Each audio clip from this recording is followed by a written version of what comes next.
Thanks, Jason. The U.S. Embassy in Kabul is telling Americans not to go to the airport unless they get specific instructions from the government.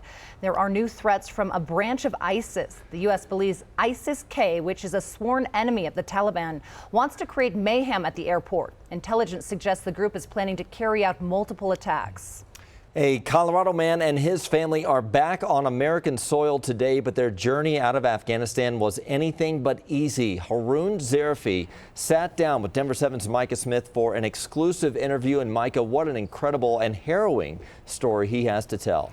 Brian, 4 days, 4 planes, and a U.S. senator from another state is what it took to get Haroon Zarify, his wife, and 2 daughters out of Kabul and back in Colorado. Zarify is so grateful to be safe on American soil, but can't stop thinking about those he left in Kabul.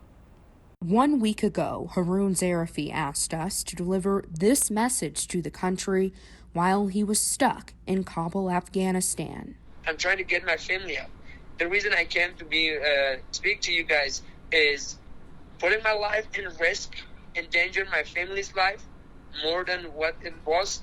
But I want everyone to hear our voices. Zarify, his wife, and 2 daughters live in Colorado, but were in Kabul visiting his sick father when Afghan security forces fell to the Taliban within hours of American soldiers leaving the country. After days of pleading for help, Zarify and his immediate family got out of Kabul. I'm here today safe because of the people heard my voice. Mr. Tom Cotton's office. I don't want to go into the detail how, but without him, it was not possible. Zarify said he first flew from Kabul to Qatar. From Qatar, I got to another plane straight to Bulgaria. From Bulgaria, he flew to Ireland, Washington, D.C., then arrived back in Denver. I was so happy. My kids were so happy. Zarify says last week, while trying to leave Kabul, his 2-year-old and 4-year-old daughters witnessed Afghan forces shooting guns and throwing flashbangs into a crowd.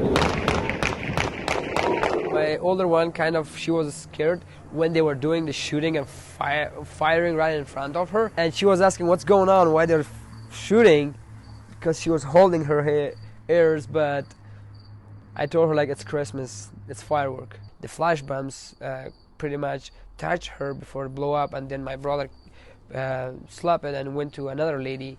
So I saw that thing blow up on her neck, and she was down and started bleeding. Zarify's father, siblings, and in-laws are still in Kabul, returning to the airport each day in hopes of leaving the country. I'm here physically, but emotionally and mentally, I'm back in Afghanistan. As Zarify goes through his father's immigration paperwork, the certificates he got, and appreciation letters, his badge. He says his dad worked as a security guard for American soldiers in Kabul. My dad, he works way more than me. He works almost for 10 years. He was the one who told me, son, you need to go find a job to support Americans with their missions in Afghanistan. So that's what I did. I learned English, and I started being as a translator for American, for the Marines. Zarify says now his family needs the American government's support. Please, now it's time for you guys to help them